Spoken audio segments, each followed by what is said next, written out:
खबर पहलगाम पर जिस तरीके से कल आतंकी हमला हुआ है, 9 बज गए का आज का अंक पहलगाम आतंकी हमलों को समर्पित है। क्या हुआ, कैसे हुआ, कौन थे वो आतंकी, क्या कर रही है सरकार, जो लोग इस कायराना हमले में मारे गए उनके परिवार का दर्द, सब कुछ आपको इस बुलेटिन में दिखाएंगे।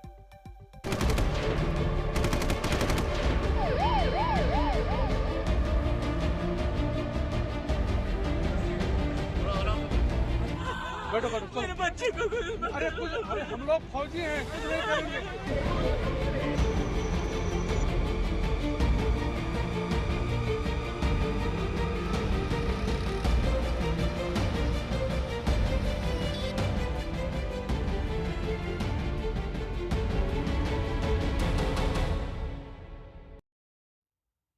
देश और दुनिया को गम और गुस्से से भर देने वाले पहलगाम आतंकी हमले में शामिल एक आतंकी की तस्वीर सामने आई। आतंकी हाथ में अत्याधुनिक हथियार लेकर दौड़ता भागता दिखाई दे रहा है।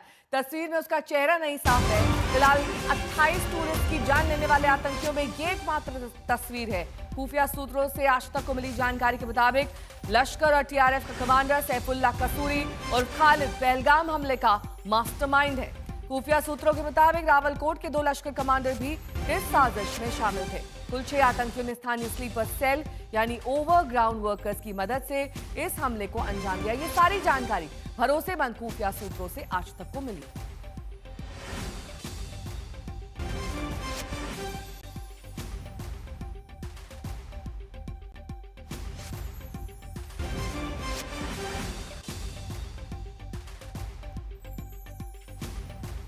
और इस बीच बड़ी खबर आपको बता दें, 28 टूरिस्ट का खून बहाने वाले आतंकियों की तलाश जारी है। अब से कुछ ही देर पहले एसपीजी की टीम पहलगाम मौके पर पहुंची। ड्रोन और हेलीकॉप्टर से सर्च ऑपरेशन जारी है।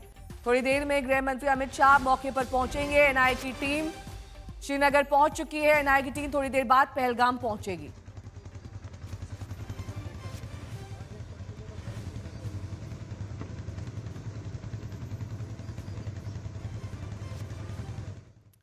वहीं आतंकी की पहली तस्वीर सामने आ गई है। हम ही नहीं, पूरा देश यही उम्मीद कर रहा है कि इस आतंकी को अपने किए की सजा जरूर मिलेगी।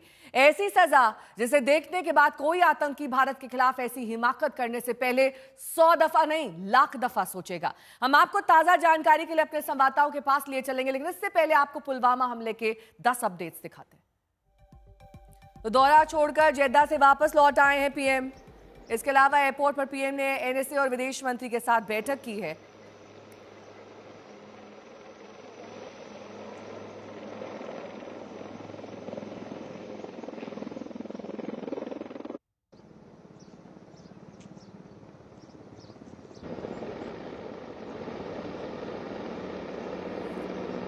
ये आतंकियों के लिए सर्च ऑपरेशन किया जा रहा है सेना द्वारा, उसकी तस्वीरें आप देख रहे हैं। दरअसल रात में ये सर्च ऑपरेशन नहीं हो सकता था, इसलिए तड़के सुबह से एक बार फिर से ये सर्च ऑपरेशन चल रहा है, क्योंकि माना यही जा रहा है कि आसपास के जो पहाड़ी इलाके हैं वहां पर आतंकी छिपे हो सकते हैं। हालांकि इस बात की भी संभावना ज्यादा है कि कई पहाड़ियों को पार करके वो काफी दूर चले गए हों, लेकिन इस तरह के हेलीकॉप्टर से सेना को मदद मिलती है आतंकियों को स्पॉट करने में। उसके बाद उसके खिलाफ कार्रवाई की जाती है।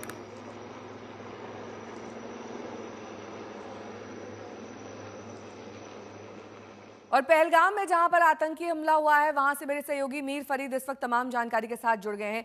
मीर, आप लगातार कवरेज कर रहे हैं। आज तक वो पहली टीम थी जो वहां पर पहुंची थी, लेकिन इस बीच चश्मदीदों का जो कहना है कि पूछ कर टारगेट करके लोगों को मारा गया, ये इस बात के संकेत भी देता है कि आने वाले वक्त में पहलगाम और जिन लोगों की जो जीवन यापन है वो टूरिज्म पर डिपेंडेंट है, उनके लिए काफी मुश्किल वक्त है ये, क्योंकि बहुत बुरा संदेश गया है जम्मू कश्मीर से इस पूरे आतंकी हमले को लेकर।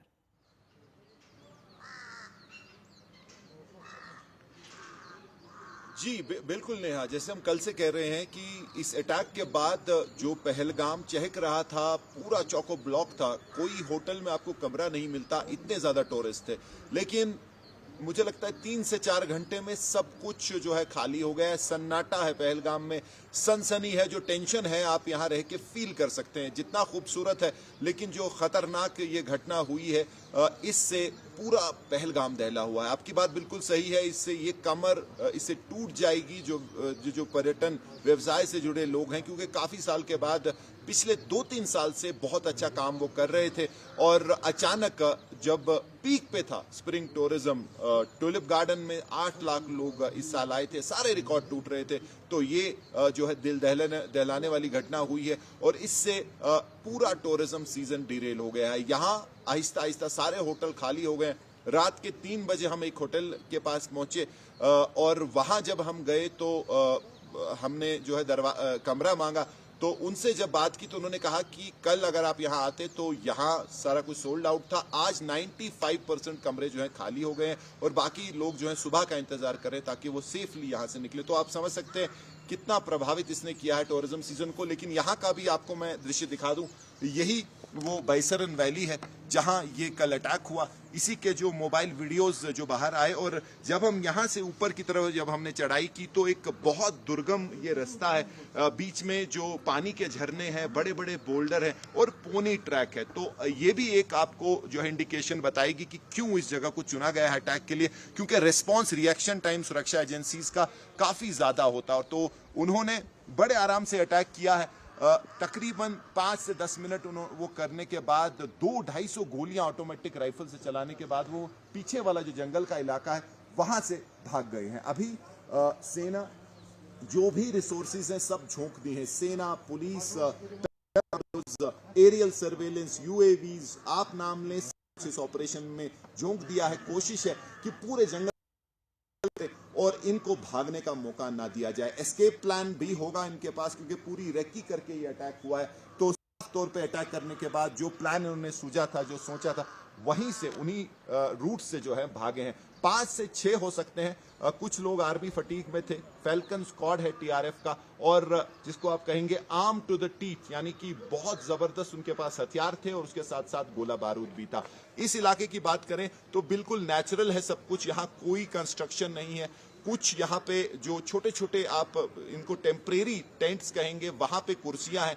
आपको जो है मामूली छोटी मोटी चीजें, मैगी या चाय मिल जाएगी। वही सब जो है एंजॉय करने यहाँ टूरिस्ट थे। 1000 से 1500 उनकी संख्या, बच्चे, औरतें, मर्द, सभी लोग यहाँ थे। और पहले तो जो हमने आई विटनेस से बात की, उन्होंने कहा कि पहले लगा शायद पटाखे फूट रहे हैं और जब उन्होंने पीछे से हाहाकार सुनी तो तब उनको अंदाजा हुआ कि ये टेरर अटैक है। और फिर ज्यादातर लोग जो मेरे पीछे आप रास्ता देख रहे हैं यहाँ से भागे हैं और ये रास्ता जो है रास्ते में डगमगाते हुए बोल्डर्स पे गिरते हुए जो है वो नीचे पहुंचे। हमने एक नोमैड से भी बात की जो गुजर हट यहाँ रहता है, उसने कहा कि हमने पानी दिया और कई लोग जो हैं उनकी चपलियां, उनके जूते रास्ते में रह गए, भागते भागते उनके पास पहुंचे। कुछ जख्मी थे और बहुत बुरी उनकी मानसिक हालत। लौटूंगी आपके पास।